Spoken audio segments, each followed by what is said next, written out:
And if you put aside what are called the Arabic literary sources, put aside all these documents from 100, 200, 300, and indeed in some cases 400 or 500 years later, with original information, put all that aside and go to the coins, the inscriptions, the papyri, and the sources in other languages than in Arabic, things that actually date contemporaneous from the time of early Islam, you find, as Robert said, a completely different story.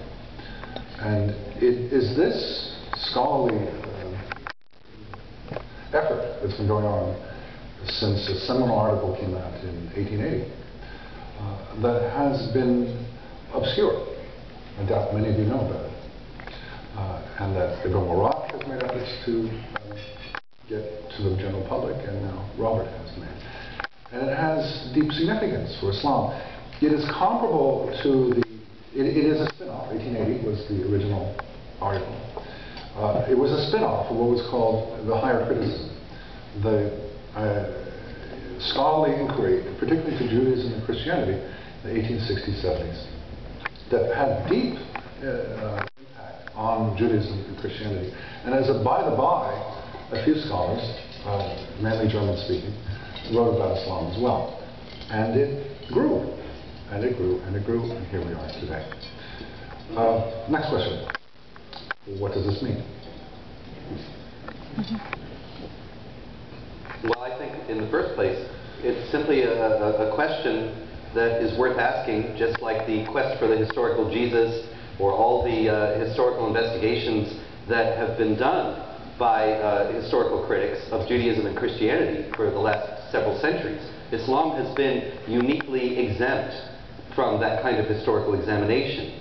And even in the universities all around the country, where they have no hesitation in applying the most strict and careful and exacting historical scrutiny to Judaism and Christianity, they take the canonical story of Islam at face value and retail it as if Muhammad were, as the great French historian Ernest Renan said in the 19th century, that Muhammad lived in the full light of history. Actually, that light was very dim to start with and was switched on much later. But aside from that, I think that one of the major implications of this has to do with many of the controversies that we are seeing in the United States today regarding political Islam, and the fact that under the guise of the freedom of religion, we see Muslims trying to spread in the United States ideas that are inimical to our understanding of human rights, and in many cases to basic foundational constitutional principles. And so we've seen anti-Sharia laws been passed, notably in Oklahoma in November 2010, and several others in other states, and then been struck down and successfully resisted by the Council on American Islamic Relations and other groups like it on the grounds that it infringed upon religious freedom. Now really, nobody wants to restrict Muslims' religious freedom. I certainly don't.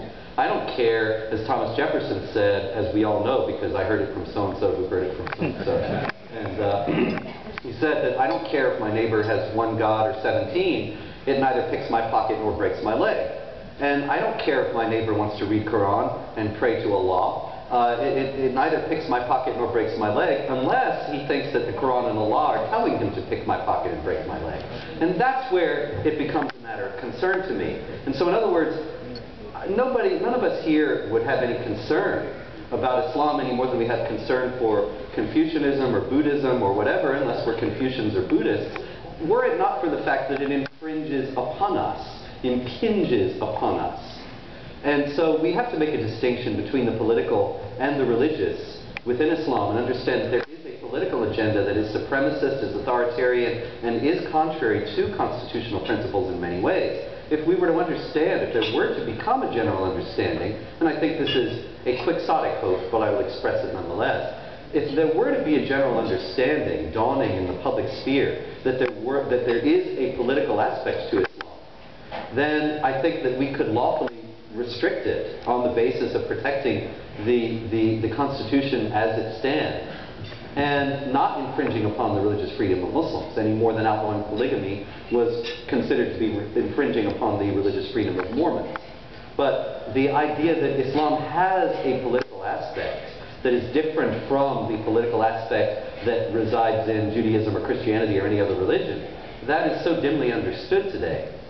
It makes that impossible. And so I think that one of the things that I discovered in this, didn't know that I was going to find that out coming in, but in finding that it seemed that Islam itself seems to be the creation of a political entity in order to further political ends.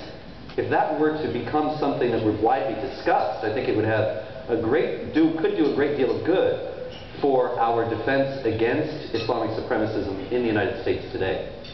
And how do you answer the question, this is a provocation, why did you do it? I don't think that truth or the search for the truth can possibly be a provocation to any honest individual. And so people say that this is an expression of hate, and I would wonder, you know, it's very interesting that there's a New Testament scholar named Bart Ehrman who has written a book, came out a month ago, called Did Jesus Exist? And the funny thing is that nobody is calling him a bigot or a racist or a hate monger. He's just a historian. And that doesn't seem to bother Christians, that historians are examining those kinds of questions. And so what I would wonder is, why is it different in this case? I dedicated this book to those who do not fear to go wherever the truth may lead them. And I think that those who do not fear to go wherever the truth may lead them are simply standing on reality and looking for its parameters, and there is no provocation in that. The people who find it provoking or provocative are those who have something who feel as if that they are under threat and have something to protect. And if they are threatened by the truth and threatened by reality, then that's a very unfortunate situation for them to be in. Let's open it up.